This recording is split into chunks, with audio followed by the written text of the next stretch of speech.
Yo, what's going on, guys? Today I'm going to be giving you a review for Halloween Kills. I just watched it on Peacock, didn't even have to go to the theaters, record a reaction. The reaction will be up probably within the next couple days because, you know, it takes some time to edit those reactions, obviously. And what did I think about the movie? How did I feel? I'm torn on it. I'm actually quite torn, which is disappointing because, you know, when I see a new movie, I don't want to be torn on it. I want to absolutely love it and be like, oh, it's the best Halloween ever, but it wasn't. It straight up, it just wasn't.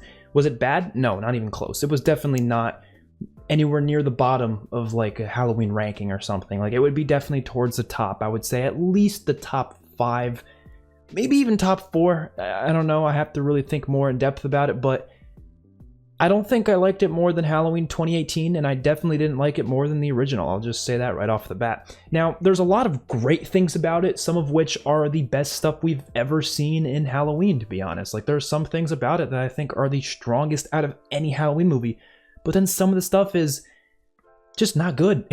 And there's a lot of things you kind of have to do for yourself in order to enjoy it more, like a lot of suspending of disbelief, because that is probably my biggest issue, but we'll get into that when we talk about the negatives. Let's just talk about the positives first, because we'll start with the video nice and bright and happy. This is going to be spoiler free, so it's okay if you haven't seen the movie yet. You don't have to worry about spoilers.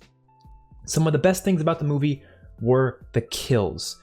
I would say this probably has the best kills out of any Halloween movie. I enjoyed some of the kills, especially in the Rob Zombie movies. They had some really brutal, gruesome kills, but I don't think any movie gets as good as it does in this one. Like, they have some actual good gore for Halloween standards. I don't think Halloween's ever been that big on, you know, gory, crazy kills. It's usually more subtle than that, especially the original. I mean, come on, I mean, that's before they really went hard with gore in most movies, so the kills were mostly just kind of like, a knife stab. It worked effectively in that movie, but I think now in 2021, we kind of want some more carnage stuff going on. We want like crazy stuff with people just getting, you know, their eyes gouged out of their head, and, you know, we want a lot of blood, essentially, right? That's kind of what a lot of people do want these days, and I kind of agree. I think it makes the kills more entertaining, a little more fun to watch, and it's terrible to see, but it's part of the fun of these movies. I don't know, and this movie did a great job with that. I mean, there were some good kills. Like, I would say some of the best in the franchise. I'm not going to go in depth on the kills because that would go into spoiler territory, but let's just say there's a lot of eyes being gouged out, a lot of necks being slashed and blood pouring out, and there's a couple of kills there that really was like, holy shit moments, and I liked it. And not everyone's safe either. You know, a lot of characters that are named do die in this movie, so it's a very, you know, death-filled movie. Another thing I have to praise, even though, I mean, you say this for every movie really related to Halloween, at least the recent ones, because the Halloween soundtrack is fantastic. Like, I will say that out of any horror franchise, it probably has the best music. I would say, you know, most of them, I don't really remember how the music was in like some of the middle ones, but like in terms of the original 2018, this one follows up incredibly well. And I would even argue, this is going to be sacrilege to some people, but I think the soundtrack in this one kind of beats out the original even. I mean, it's, most of the music's the same though. It's reused from the original. But in terms of the additional music tracks that they have, incredible. So it's just the original, but even better because there's more to it. You know what I mean? But the original one was the first one to create that music. So I guess it's more special attached to that one. But you get what I mean. The music's amazing. It's definitely one of the strongest suits of this movie. I thought it was one of the strongest suits of the original movie as well. Just Halloween's music is fantastic. It's never been a problem for any of these movies, really. Actually, you know, other than some of the middle ones, I'm sure. I probably just don't remember the music in those middle ones, but like I said, they're probably, I don't remember them because they probably weren't that good, to be honest. One thing I really liked about this movie was the whole town coming together to try to go after Michael. This wasn't your typical slasher where it was like Michael Myers was coming after, you know, other characters like it was in the original. This was completely the town coming after Michael. Like, that was the whole movie, really. They were trying to get him, and I really like how that all plays out, and they do a lot of interesting things with this idea, and it allows them to kind of have characters be a little bit more, I guess, I don't know, brave and courageous, because I mean, a lot of the, you know, other movies, most slasher movies, it's just the characters are just screaming and running away from the slasher the whole time. But in this one, they're like heading into the danger. They're like holding guns and stuff. Like, tons of characters are using guns in this movie, and we'll talk about a lot of negatives revolving around that same idea in a little bit, but I do really like how they have these characters kind of just being like, we're done with this shit. Let's go kill him. Let's get his ass. And they did a good job building that up. And there's a lot of cool themes that they play with this idea, mainly in terms of how when you get a mob like this, it's an angry mob, that shit can go really bad with an angry mob. Like, there's stuff that happens in this like borderline like fucked up that happens with the mob in this movie, because it's like you have a whole group of people pissed about something. One person spreads one bit of information that might be true, might not be true. Everyone's gonna believe it. They're all riled up, so they just say, screw it, let's do it. You see this happening all the time in just the news and stuff. It's like when you get a mob together, an angry mob, shit goes wrong quickly, right? One little person pisses them off, oh, people are getting trampled and things are just not going good. And that's what was kind of going on for a good chunk of this movie, and I thought it was an interesting thing that they were kind of talking about and covering for a lot of the movie. Another thing I really liked about the movie was a lot of the acting was actually pretty damn good, like from a lot of different characters. Now, I wouldn't say it's incredible acting, but I don't know the actress's name, but Allison, she has a couple moments that I actually was like, that's really damn good. Now, there's a couple scenes where the dialogue was weird for it, so I didn't come off as really the best acting in the world, but that wasn't her fault. That was just this, dialogue being weird. But most of it, I was like, that's actually pretty damn good. A couple of the scenes, like she had one scene where she was reacting to her father's death, or at least somewhat talking about it with other people, and they did a really good job of giving her a decent reaction to it. It was subtle, but it was kind of emotional, and I liked that a lot. I also really liked the fact that they brought back a lot of the old characters from the original, like Tommy Doyle was there, Lindsay. I liked that. I think that was a nice touch to the movie, and it made everything a little bit more lore-based. There was a lot of world building to this whole town and everyone kind of being pissed off. It was a bunch of characters were involved in it. It wasn't just Laurie Strode, oh, she's got Michael chasing after her. It was a bunch of characters involved, and although I didn't love how they handled Laurie in this movie, which we'll talk about that later, but I wasn't really against that. I wasn't really against the fact that there was other characters that were in the spotlight, basically just as much or even more than Laurie, which I thought was cool. And they also gave like Karen a lot more screen time, and Allison as well, so good job with all of that. I definitely enjoyed it. And the last positive I'm going to go over is the flashback scene, which this isn't a spoiler because they were talked about this before the movie even came out, that there was going to be a flashback scene, and I loved the flashback scene. I actually really digged it. I'm not going to say when it was in the movie, but it was cool. I enjoyed it. They did a great job of making it feel like we were back in 1978, and it was cool. I liked it a lot. So yeah, let's get into the negatives. The biggest thing is the amount of suspending of disbelief you have to do to actually enjoy this movie.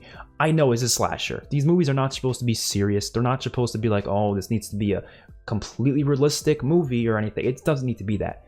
But this takes it too far. Like, it's not like it's goofy. No, but it's just ridiculous in a different way. You know what I mean? It's not like fun goofy. It's like, this is just some scenes that were just, I'm just sitting there like pissed off because of how stupid it was. It was, directed nicely. It was a beautifully done scene, but it's just like, why are these characters making these decisions? Now, what I don't have an issue with, and this is because this is something that every Michael Myers movie has done, so I'm not really like, oh, this is a big problem, because it's really not. They've done this for every movie. Michael Myers is indestructible, right? That's been pretty clear throughout every movie. He doesn't die easily. He's not, I don't think he's mortal.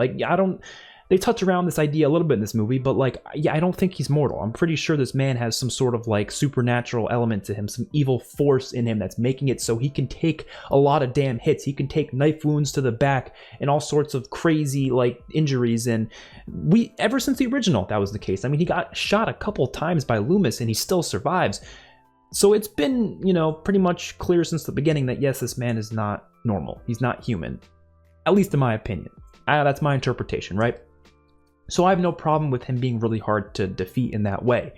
But you have a lot of scenes in this movie where characters have such a good opportunity to literally smush this guy's face in and stomp his brains out onto the floor, and they don't take that opportunity. Instead, they just think around and say, oh, he's probably dead, even though, I mean, you literally, you didn't do much to him. You know what I mean? It's like, are you stupid?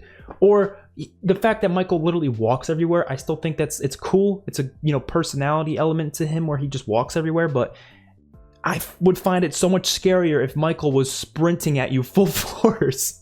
That would be so much scarier, and it'd be more realistic too, because the amount of scenes where a character is running away from Michael, and it's like, how can you possibly let Michael catch up to you? Michael is only really effective in these close quarter situations where he's sneaky, where he sneaks around and gets you. That's where he's dangerous, and that's why the original was so effective, because it was all within these close quarter situations and he was getting you in a sneaky situation. But if you're in a large field, and there's like one scene in this movie where someone's running away from Michael in this large field, and instead of just keep running, they hide behind a tree, and I'm like, why are you hiding behind a fucking tree? Just run, sprint. And it's not like they're injured that badly. They might have a little wound or something, but it's not like a wound enough to make it so they can't run.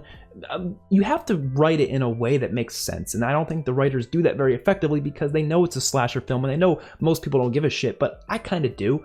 I think it would be much more scary and effective and more intense if I was like, wow, this is actually a situation that makes sense, and it makes the tension a little bit, you know, more intense.